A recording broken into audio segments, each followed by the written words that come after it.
Baik, bismillah. Assalamualaikum warahmatullahi wabarakatuh.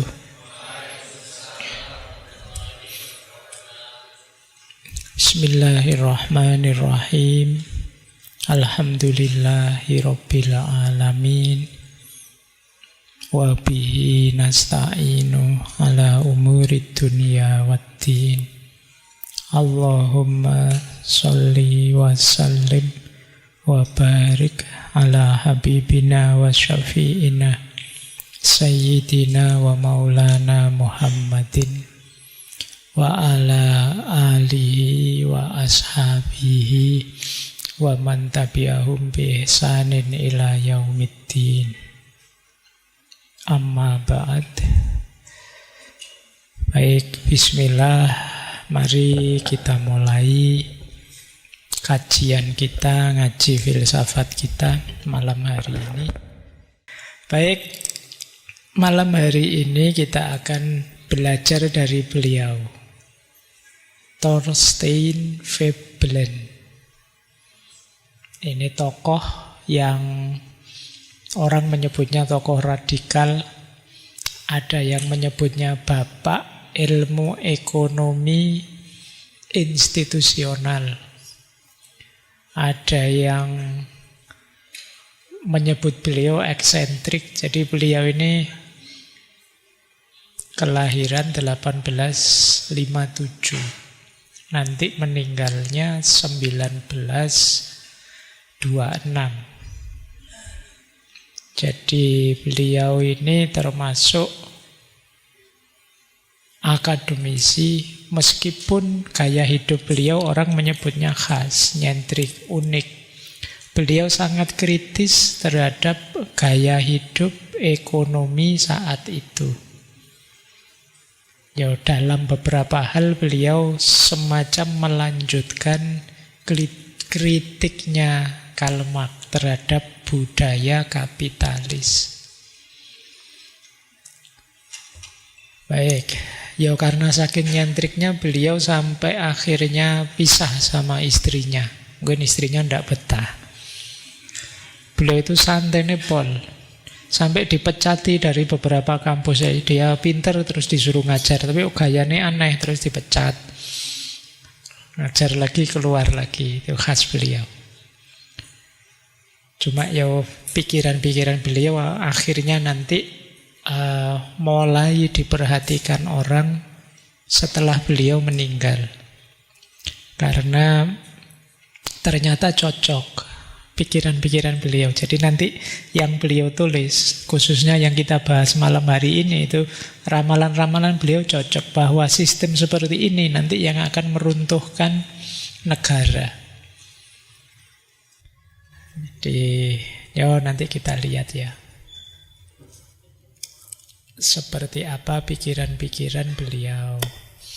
Yuk, bismillah, kita mulai belajar tentang beliau. Malam hari ini kita akan banyak belajar sebagian besar dari salah satu buku beliau yang berhubungan dengan leisure class. Leisure class itu kelas, sebenarnya makna letternya kelas nganggur. Cuma ini maksud beliau ada satu kelas di masyarakat itu tidak kerja apa-apa, tidak beraktivitas apa-apa, tapi kaya. Jadi kebalikannya nanti working class, kelas pekerja. Tapi justru mereka inilah nanti yang statusnya tinggi di masyarakat. Kenapa bisa begitu? Nanti kita tengok ya di belakang akarnya dan sebab musababnya. Saya awali dari sini dulu ya, karena seperti tadi saya bilang beliau sangat kritis terhadap kapitalisme. Mungkin melanjutkan Karl Marx ya. Ini juga untuk menjawab, saya juga sering ditanya ini. Mengapa sih Pak sistem yang disebut kapitalisme itu sering dipandang negatif? Ini nanti perdebatannya panjang ya. Cuma secara umum ini kritik-kritik orang pada kapitalisme. Jadi kapitalisme itu sistem ekonomi di mana alat-alat produksi, tanah, pabrik, modal-modal itu bisa dimiliki secara pribadi atau perusahaan-perusahaan yang sifatnya mandiri, swasta. Dan produksi serta distribusi barang dan jasa tujuannya secara umum diarahkan untuk mencari keuntungan saja dalam sistem pasar yang bebas. Jadi keywordnya alat produksi, kepemilikan pribadi, keuntungan, dan pasar bebas. Jadi ini yang disebut sistem kapitalisme. Makanya cirinya secara umum ada 5. Kalau disebut kapitalis itu ada kepemilikan pribadi, motivasinya keuntungan, pasar bebas dan kompetisi, upah, dan akumulasi modal, terus tambah kaya. Kadang kalian pakai kalimat simpel yang kaya makin kaya, yang miskin makin miskin. Karena ada yang menguasai alat-alat produksi. Yang tidak menguasai, nanti hanya jadi kelompok pekerja saja. Melayani kelompok yang menguasai alat-alat produksi ini. Pada akhirnya ketika dia tambah kaya, nanti akan melahirkan malam hari ini yang kita bahas ya, namanya leisure class.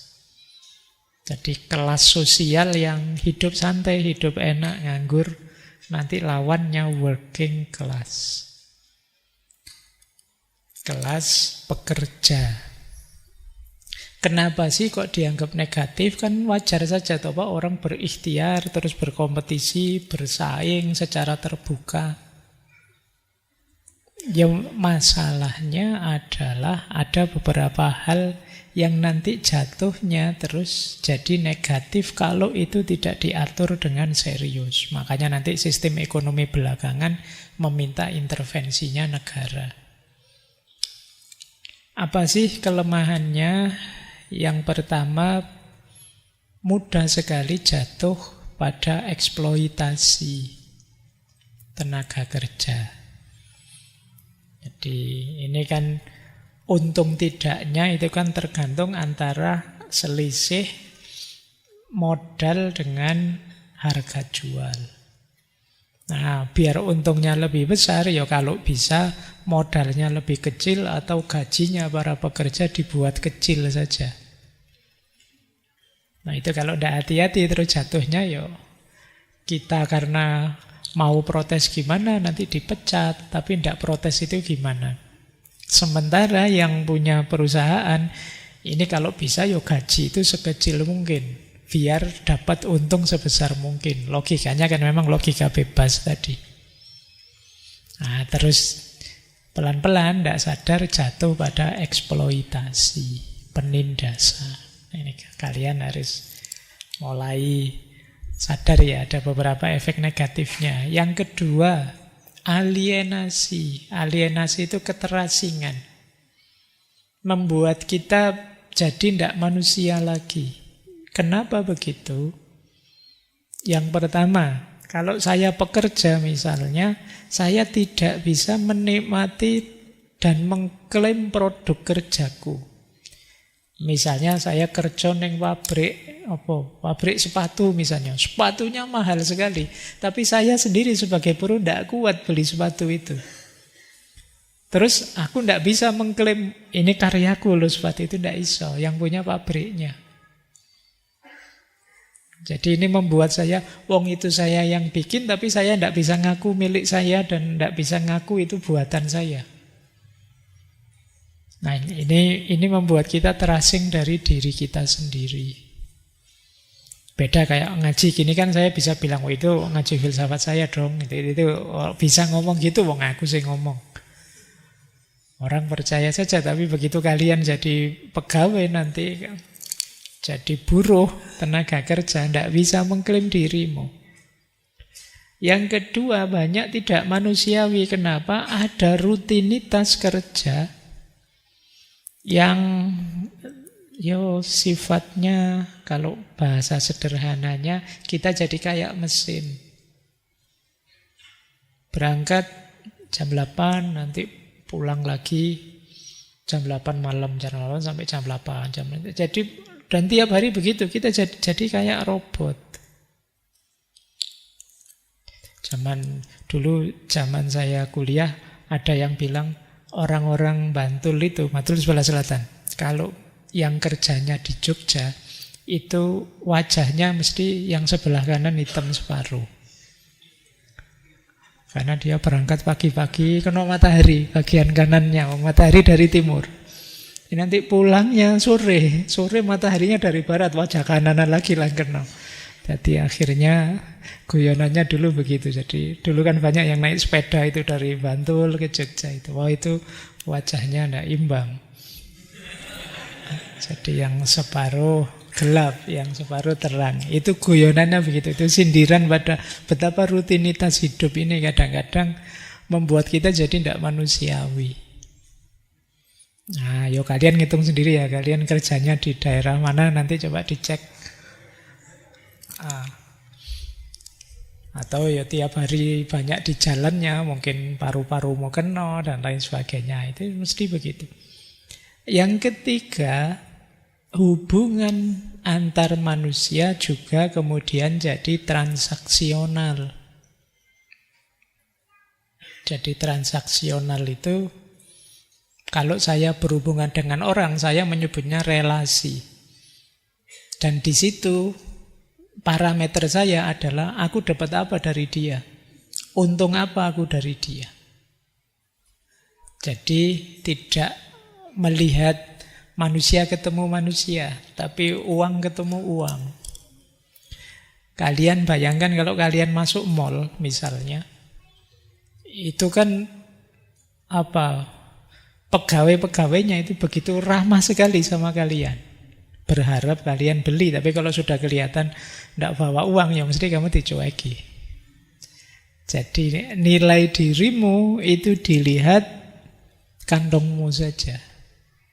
Ini yang disebut relasi yang transaksional. Jadi ini yang membuat alienasi ketiga. Alienasi keempat, hidup jadi tidak bisa. Kayak kemarin kita belajar filsafat, target kebahagiaan, menetapkan tujuan hidup, yang mau target gimana lagi, mulai pagi sampai malam ya rutinnya seperti itu. Jadi privilege keistimewaan untuk bisa refleksi, kontemplasi mendalam, menemukan makna hidup, itu ya bagi kelompok-kelompok ini ya sulit. Kalau kalian mungkin sekarang masih gampang saja refleksi, kontemplasi, belajar. Tapi mereka tidak segampang itu. Waktunya habis untuk kerja. Dan ini yang dilihat oleh Karl Marx, pekerja-pekerja zaman itu. Terus kemungkinan terjadi overproduksi. Overproduksi itu produksi barang melampaui kemampuan masyarakat untuk membelinya. Kenapa begitu? Ya karena yang membeli kan kelompok pekerja tadi. Sementara kelompok pekerja tadi tidak kuat untuk membeli bahkan produk yang dia bikin sendiri. Daya beli mereka terbatas. Akhirnya pasarnya jenuh. Overproduksi barangnya tidak laku, terus krisis ekonomi. Akhirnya membuat strategi seolah-olah kita butuh barang ini loh, kita harus beli barang itu loh. Terus kita tertipu oleh iklan-iklan, biar dagangannya laku. Akhirnya kan terus di kamar kita itu ada berapa banyak barang yang tidak ada gunanya sekarang. Mungkin ada yang langganan Shopee, langganan Tokopedia itu ya, kamu nunggu 11.11. 12 itu sampai melekan jam 12 malam. Terus kalau sudah begitu kamu jor-joran beli. Wah, beli ini, beli itu. Terus barangnya nyampe kamu geleng-geleng. Iki opo yang dikirim. Kan sering begitu. Kenapa begitu? Ya mereka strateginya memang seperti itu. Berhubungan dengan overproduksi tadi. Terus ketimpangan kelas.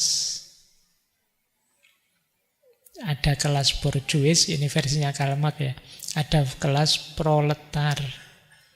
Nanti kalau di Veblen ada leisure class dan working class. Kelompok santai dan kelompok pekerja. Nah, meskipun nanti menurut Karl Marx ramalannya, tapi tidak terbukti sampai sekarang, bahwa kapitalisme itu akan menghancurkan dirinya sendiri. Kenapa menghancurkan dirinya sendiri?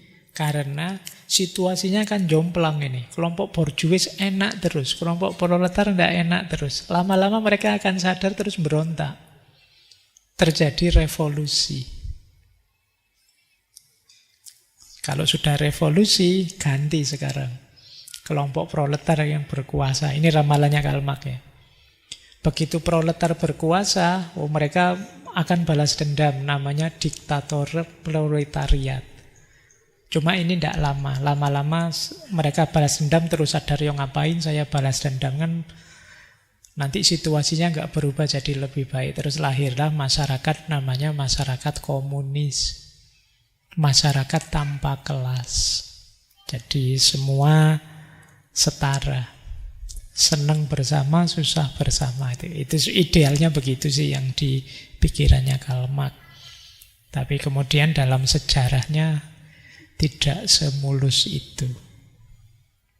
Jadi kapitalisme sampai hari ini ya jadi gaya hidup kita sudah. Kita ngeritik malam hari ini, tapi ya gaya hidup kita kapitalis.